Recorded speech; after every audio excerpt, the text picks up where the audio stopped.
So back at the beginning of the year when COVID-19 kicked in, we got all of our franchisees together and all of our team together here in Bristol.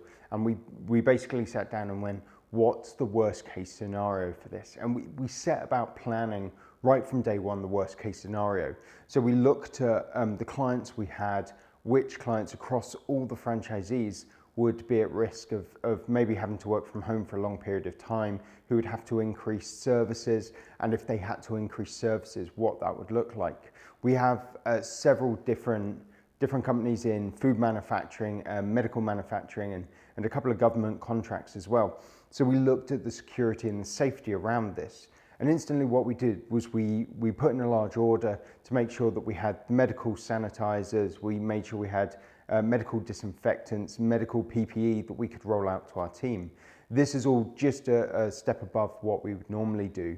We always issue our team with PPE, so the stuff we were giving them, there was no difference. We just made it sure it was the highest possible standard we could get, because obviously no one knew at the time how bad this was going to be or how long it would go on for. We also then got in contact with all of our clients, and we basically said to them, we understand that the next 6, 8, 12 months are going to be a real difficult time. So how can we work with you? We didn't hold anyone to contracts. So even if they were only 3, 4 months in and they went, well, the business is going under, we're going out, we have to work from home for a long period of time. We said, that's absolutely fine. We can stop your contract. We can hold your contract. We can give you a few different payment terms to make that easier for you. It all came down to working with our teams and with our clients. Then we looked at how we can support the franchisees from a growth perspective.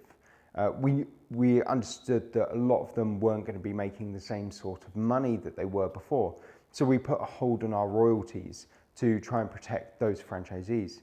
And we started working with them. We increased our quarterly planning to monthly plannings, and we made sure we were talking to them a few times a week so that we could really have a good strategy of how to cope with this and how to come out the other side. And what we've seen because of that strategy is there's been a huge growth in the franchising, and all the franchisees' revenues have increased since COVID began, leaning into what we did was very much in the right direction.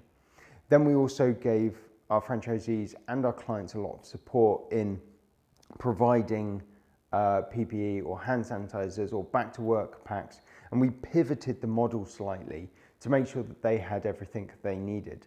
So we made relationships with fogging companies in case that's what our clients needed. We made relationships with people who could get access to PPE, medical sanitizers, all this sort of stuff. And then we also developed advice sheets that we sent out. This is the advice on what chemicals to buy. This is posters on how to wash your hands, to display, how to look after your desks and make sure they're cleaned. You know, don't forget to clean the phones, don't forget to clean the handrails on the chairs.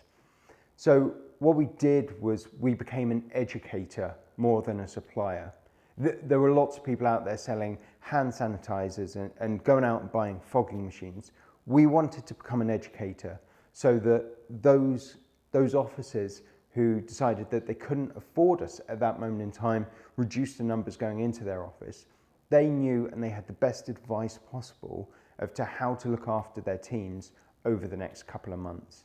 And that's just a couple of the different ways that we changed our business model slightly through COVID. Now we're coming out the other end. A lot of our services are coming back to normal. A lot of our clients are coming back to normal. But we're also making sure that we continue to give that advice and support to all those companies that are coming back.